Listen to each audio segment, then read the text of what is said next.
ओम शांति।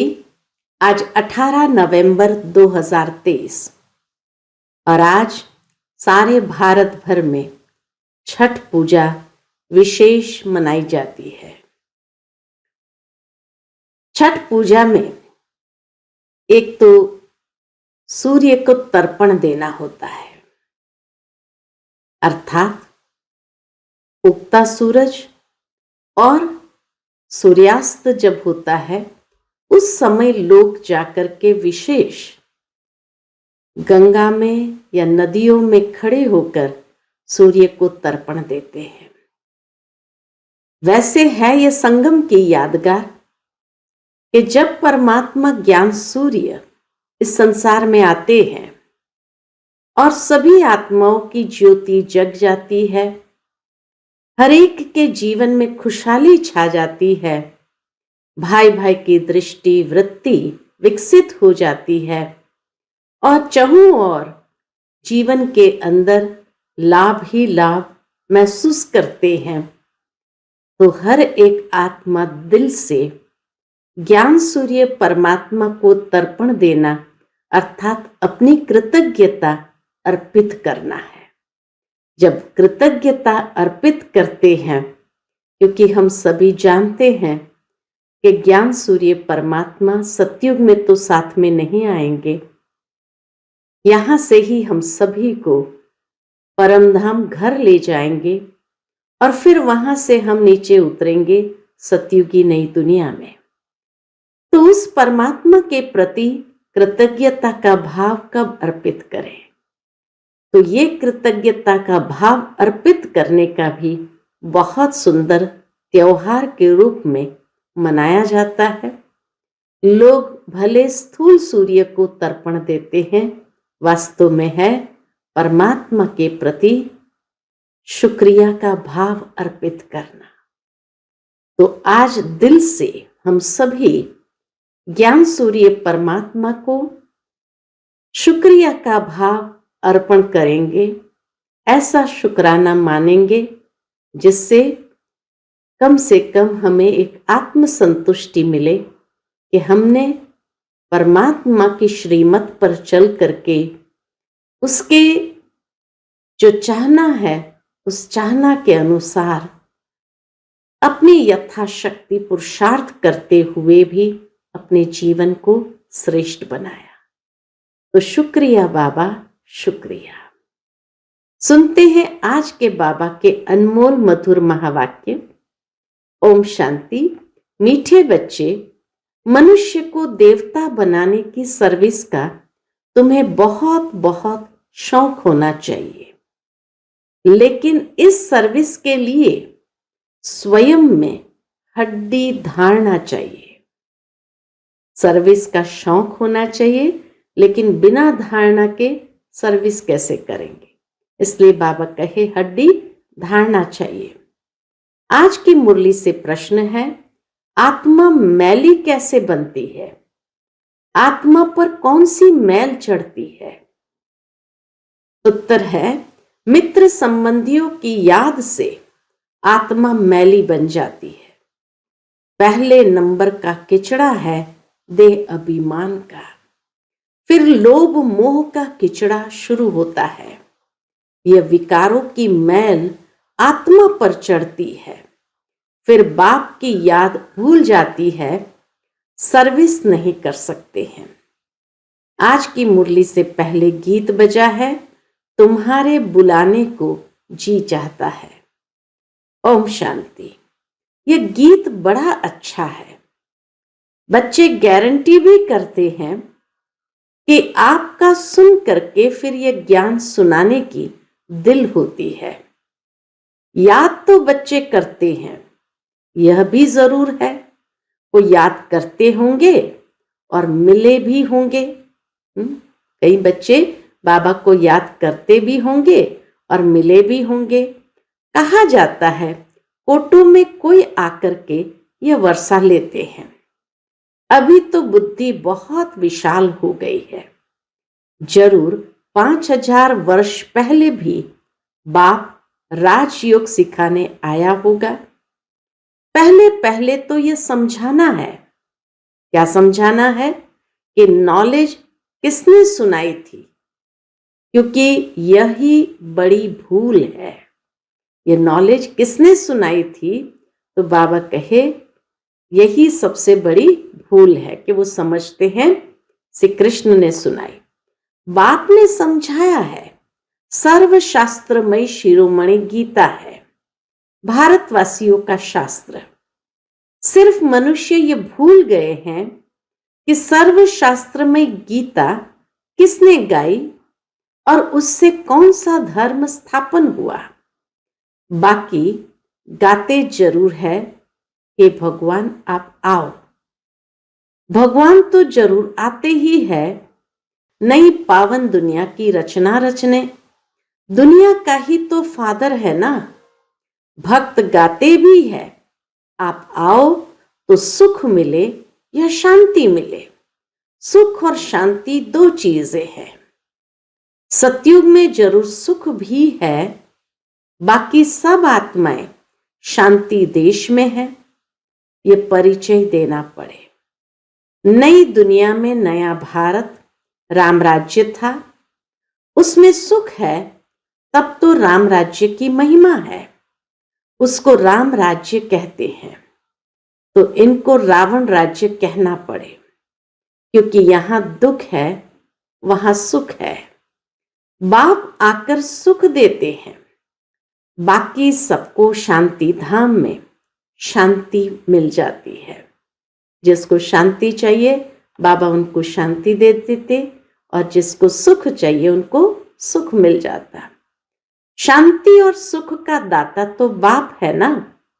यहां है अशांति दुख, तो बुद्धि में यह ज्ञान टपकना चाहिए। इसमें अवस्था बड़ी अच्छी चाहिए।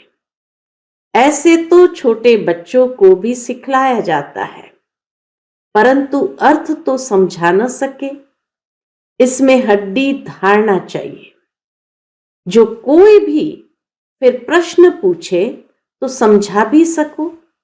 बाबा कहे धारणा अच्छी होगी तो कोई भी अगर प्रश्न पूछेंगे तो उसको समझा भी सके। अवस्था अच्छी चाहिए।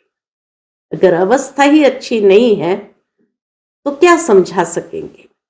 नहीं तो कभी देह अभिमान में, कभी क्रोध मोह में गिरते रहते हैं। लिखते भी है बाबा, आज हम क्रोध में गिरा, आज हम लोभ में गिरा। अवस्था मजबूत हो जाती है तो गिरने की बात ही नहीं रहती। बहुत शौक रहता है मनुष्य को देवता बनाने की सर्विस करे। गीत भी बड़ा अच्छा है, बाबा आप आएंगे तो हम बहुत सुखी हो जाएंगे। बाप को आना तो जरूर है, नहीं तो पतित सृष्टि को पावन कौन बनाए।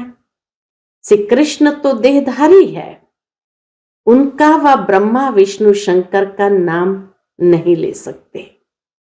गाते भी है पतित पावन आओ, तो उनसे पूछना चाहिए ये तुमने किसके लिए कहा।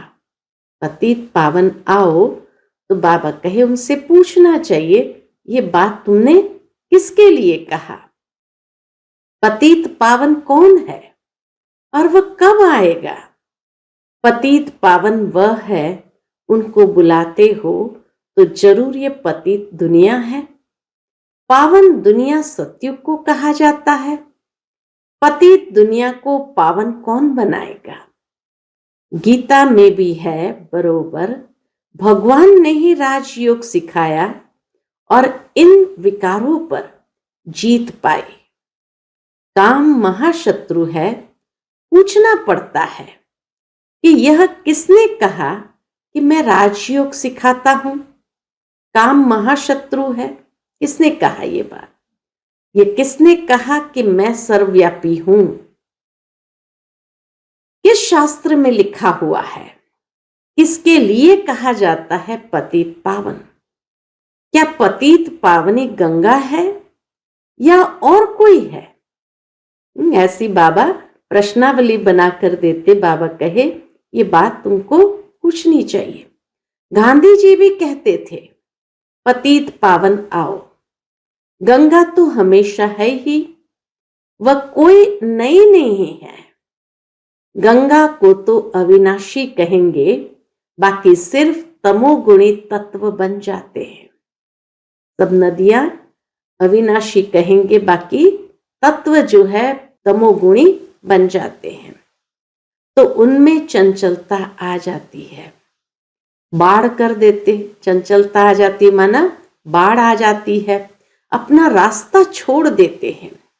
सतयुग में तो बड़ा रेगुलर सब चलता है, कम जास्ती बारिश आदि नहीं पड़ सकती, वहां दुख की बात नहीं।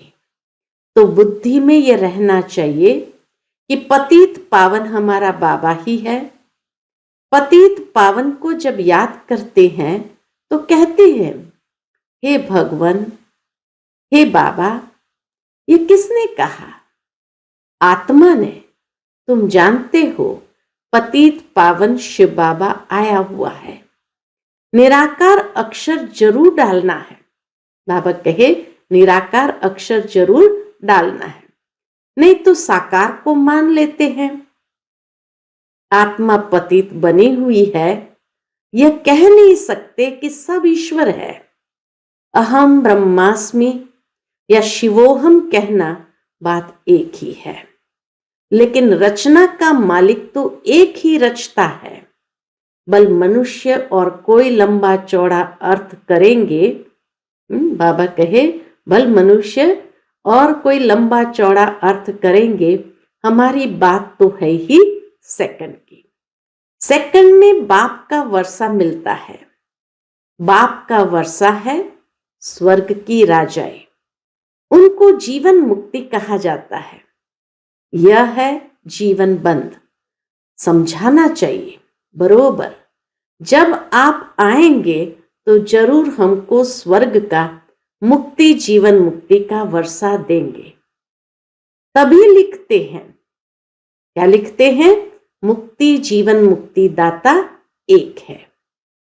यह भी समझाना पड़े, सतयुग में है ही एक आदि सनातन देवी देवता धर्म। वह दुख का नाम नहीं, वह है ही सुख धाम, इसलिए वहां दुख का नाम नहीं। सूर्यवंशी राज्य चलता है, फिर त्रेता में है चंद्रवंशी राज्य, फिर द्वापर में ही इस्लामी बौद्ध ही आएंगे। सारा पाठ नूंदा हुआ है। तो सूर्यवंशी राज्य चलता है, फिर त्रेता में चंद्रवंशी राज्य चलता, फिर द्वापर में ही इस्लामी बौद्ध ही आएंगे। सारा पाठ नूंदा हुआ है। एक बिंदी जैसी आत्मा में और परमात्मा में कितना पाठ नूंदा हुआ है। आश्चर्य की बात है, इतनी छोटी सी आत्मा में कितना पाठ नूंदा हुआ है। शिव के चित्र में भी ये लिखना पड़ता है कि मैं ज्योतिर्लिंगम जितना बड़ा नहीं हूं, मैं तो स्टार मिसल हूं। बाबा कहे ये लिखो कि परमात्मा तो स्टार मिसल है, आत्मा भी स्टार है। गाते भी है, भ्रुकुटी के बीच में चमकता है अजब सितारा। तो वह आत्मा ही ठहरी। मैं भी परम पिता परमात्मा हूं, परंतु मैं सुप्रीम पतित पावन हूं। मेरे गुण अलग है, तो गुण भी सब लिखने पड़े। एक तरफ शिव की महिमा, दूसरे तरफ श्री कृष्ण की महिमा। ऑपोजिट बातें हैं, अक्षर अच्छी रीति लिखना पड़े, जो मनुष्य अच्छी रीति से पढ़कर समझ सके। स्वर्ग और नरक, सुख और दुख, चाहे श्री कृष्ण का दिन और रात को हो, चाहे ब्रह्मा का दिन और रात को हो। सुख और दुख कैसे चलता, यह तो तुम जानते हो। सूर्यवंशी है 16 कला, चंद्रवंशी है 14 कला। वह संपूर्ण सतो प्रधान व सतो, सूर्यवंशी ही फिर चंद्रवंशी बन जाते हैं। सूर्यवंशी फिर त्रेता में आएंगे तो जरूर चंद्रवंशी कुल में जन्म लेंगे। सूर्यवंशी आत्माएं जैसे ही त्रेता में नीचे आते हैं तो जरूर चंद्रवंशी कुल में जन्म लेंगे, बल राजाई पद लेते हैं। ये बातें बुद्धि में अच्छी रीति बिठानी चाहिए। जो जितना याद में रहेगा, देही अभिमानी होगा तो धारणा होगी। जितना याद में रहेंगे, देही अभिमानी स्थिति होगी तो धारणा अच्छी होगी। वह सर्विस भी अच्छी करेंगे। स्पष्ट कर किसको सुनाएंगे? हम ऐसे बैठते हैं, ऐसे धारणा करते हैं, ऐसे समझाते हैं, ऐसे ऐसे विचार सागर मंथन करते हैं। औरों को समझाने के लिए सारा समय विचार सागर मंथन चलता रहेगा। जिनमें ज्ञान नहीं, उनकी बात तो अलग है। धारणा नहीं होगी, धारणा होती है तो सर्विस करनी पड़े। अभी तो सर्विस बहुत बढ़ती जाती है, दिन प्रतिदिन महिमा बढ़ती जाएगी। फिर तुम्हारी प्रदर्शनी में भी कितने आएंगे, कितने चित्र बनाने पड़ेंगे, बहुत बड़ा मंडप बनाना पड़े। यूं तो इसमें समझाने के लिए एकांत चाहिए।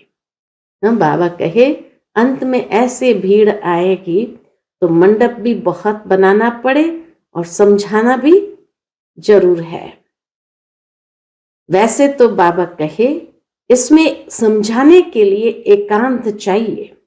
हमारे मुख्य चित्र है ही झाड़, गोला और ये लक्ष्मी नारायण का चित्र। राधे कृष्ण के चित्र से इतना समझ नहीं सकते कि ये कौन है। इस समय तुम जानते हो कि हमको अब बाप ऐसा पावन बना रहे हैं। सब तो एक जैसे संपूर्ण नहीं बनेंगे। हमको बाबा ऐसे श्री लक्ष्मी नारायण जैसे पावन बना रहे हैं तो सब तो एक जैसे संपूर्ण नहीं बनेंगे। आत्मा पवित्र होगी, बाकी ज्ञान थोड़ी सब धारण करेंगे। धारणा नहीं होती तो समझा जाता ये कम पद पाएंगे।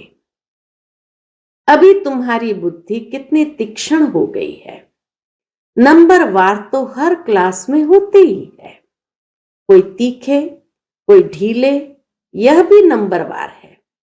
अगर कोई अच्छे आदमी को 3rd ग्रेड समझाने वाले मिल जाए तो वह समझेंगे यहां तो कुछ है ही नहीं।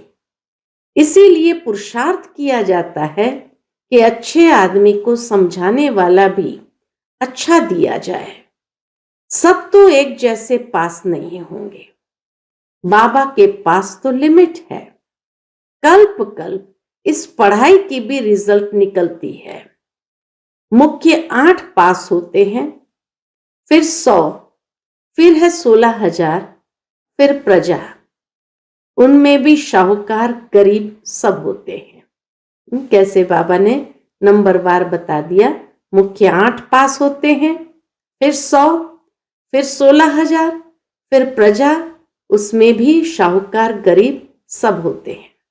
समझा जाता है इस समय ये किस पुरुषार्थ में है, किस पद को पाने लायक है। टीचर को पता तो पड़ता है। टीचर्स में भी नंबरवार होते हैं। कोई टीचर अच्छा है तो सब खुश हो जाते हैं कि ये पढ़ाते भी अच्छा है, प्यार भी अच्छा करते हैं। छोटे सेंटर को बड़ा तो कोई बड़ा टीचर ही बनाएंगे ना। छोटे सेंटर को बड़ा, ये तो कोई बड़ा टीचर ही बनाएगा ना। कितनी बुद्धि से काम लेना पड़ता है। ज्ञान मार्ग में अति मीठा बनना है। स्वीट तब बनेंगे जब मीठे बाप के साथ पूरा योग होगा तो धारणा भी होगी। ऐसे मीठे बाबा से बहुतों का योग नहीं है, समझते ही नहीं। गृहस्थ व्यवहार में रहते बाप से पूरा योग लगाना है। माया के तूफान तो आएंगे ही। कोई को पुराने मित्र संबंधी याद आएंगे, कोई को क्या याद पड़ता रहेगा। तो मित्र संबंधियों आदि की याद आत्मा को मैला कर देती है। किचड़ा पड़ने से फिर घबरा जाते हैं। इसमें घबराना नहीं है, यह तो माया करेगी, किचड़ा पड़ेगा ही हमारे ऊपर। होली में किचड़ा पड़ता है ना, हम बाबा की याद में रहे तो किचड़ा नहीं रहेगा। याद से ही किचड़ा भस्म करेंगे। बाप को भूले तो पहला नंबर देह अभिमान का किचड़ा पड़ेगा। फिर लोभ मोह आदि सब आएंगे। अपने लिए मेहनत करनी है, कमाई करनी है और फिर आप समान बनाने की मेहनत करनी है। सेंटर्स पर सर्विस अच्छी होती है। यहाँ आते हैं तो कहते हैं हम जाकर प्रबंध करेंगे, सेंटर खोलेंगे। मधुबन में आते हैं, प्रभावित होते हैं तो कहते हम जाकर सेंटर खोलेंगे, प्रबंध करेंगे। यहाँ से गए खलास। बाबा खुद भी कह देते हैं तुम ये सब बातें भूल जाएंगे। यहाँ तो भट्ठी में रहना पड़े जब तक समझाने लायक हो जाए। शिव बाबा का तो सबसे मीठा कनेक्शन है ना। समझ सकते हैं किस प्रकार की सर्विस करते हैं। स्थूल सर्विस का इजाफा मिलता अवश्य है। बहुत हड्डी सर्विस करते हैं, परंतु सब्जेक्ट तो है ना।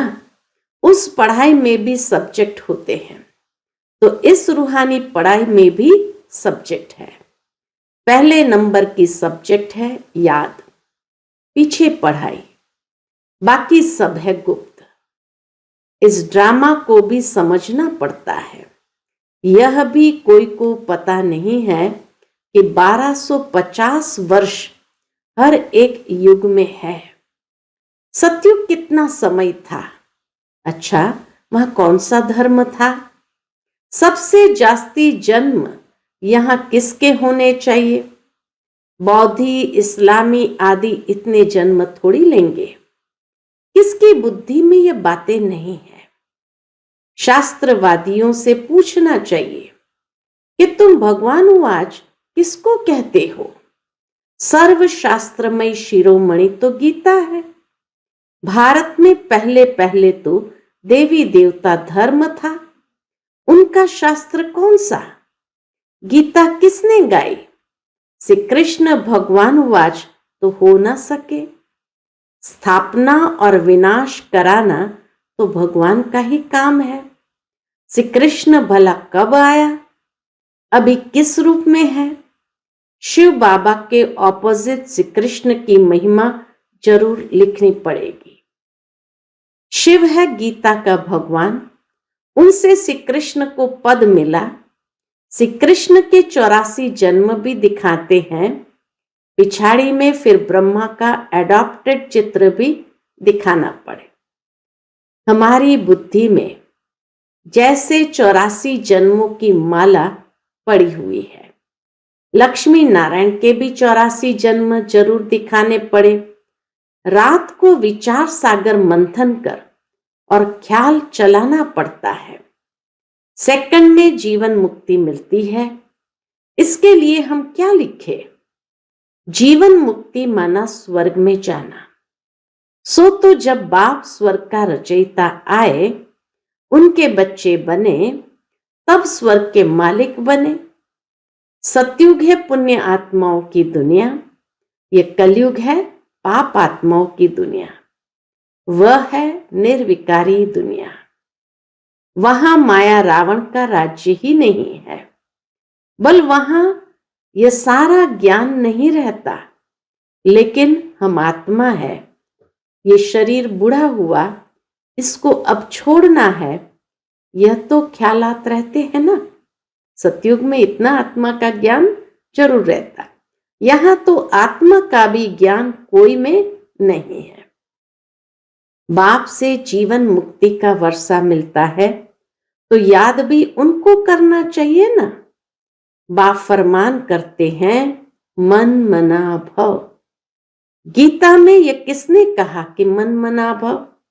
मुझे याद करो और विष्णुपुरी को याद करो, ये कौन कह सकता है? श्री कृष्ण को तो पतित पावन कह न सके। 84 जन्मों का राज भी कोई थोड़ी जानते हैं, तो तुम्हें सबको समझाना चाहिए। तुम इन बातों को समझकर अपना और सबका कल्याण करो तो तुम्हारा मान बहुत होगा। नीडर हो, जहां तहां फिरते रहो। तुम हो बहुत गुप्त, बल ड्रेस बदल कर सर्विस करो। चित्र सदैव पास में हो। अच्छा, युक्ति बाबा बताते सेवा करने की। नीडर हो, गुप्त वेश में हो, ड्रेस बदल करके भी सेवा करो और चित्र सदा साथ में हो। अच्छा, मीठे मीठे सिकिलते बच्चों प्रति माता पिता बाप दादा का याद प्यार और गुड मॉर्निंग। रूहानी बाप की रूहानी बच्चों को नमस्ते। हम सभी रूहानी बच्चों की रूहानी माता पिता बाप दादा को याद प्यार, गुड मॉर्निंग और नमस्ते। नमस्ते, शुक्रिया बाबा, शुक्रिया। आज की मुरली से धारणा के लिए मुख्य सार है। पहली पॉइंट, मीठे बाप से पूरा योग लगाकर अति मीठा और देही अभिमानी बनना है। विचार सागर मंथन कर पहले स्वयं धारणा करनी है, फिर दूसरों को समझाना है। दूसरी पॉइंट, अपनी अवस्था मजबूत बनानी है। नीडर बनना है। मनुष्य को देवता बनाने की सर्विस का शौक रखना है। आज का बाप दादा का मधुर वरदान हम बच्चों के प्रति है। सदा खुशी की खुराक खाने और खिलाने वाले खुशहाल खुश नसीब भव। सदा खुशी की खुराक खाने और खिलाने वाले खुशहाल खुश नसीब भव। आप बच्चों के पास सच्चा अविनाशी धन है, इसलिए सबसे शाहूकार आप हो। चाहे सूखी रोटी भी खाते हो, लेकिन खुशी की खुराक उस सूखी रोटी में भरी हुई है, उसके आगे कोई खुराक नहीं। सबसे अच्छी खुराक खाने वाले, सुख की रोटी खाने वाले आप हो। इसलिए सदा खुशहाल हो, तो ऐसे खुशहाल रहो जो और भी देखकर खुशहाल हो जाए, तब कहेंगे खुश नसीब आत्माएं। आज का स्लोगन है, नॉलेजफुल वह है जिसका एक भी संकल्प व बोल व्यर्थ न जाए। नॉलेजफुल वह है जिसका एक भी संकल्प व बोल व्यर्थ न जाए। जो नॉलेजफुल होगा, उसके हर बोल में ज्ञान ही समाया होगा, इसलिए उसका बोल सुनने के लिए भी लोग आतुर रहते हैं, व्यर्थ नहीं जाते, क्योंकि उनकी बातों में कोई न कोई सार समाया होता है। तो इसीलिए बाबा कहे, नॉलेजफुल बनो और सबको ज्ञान के गुह्य से गुह्य राज समझाते चलो। अच्छा, ओम शांति।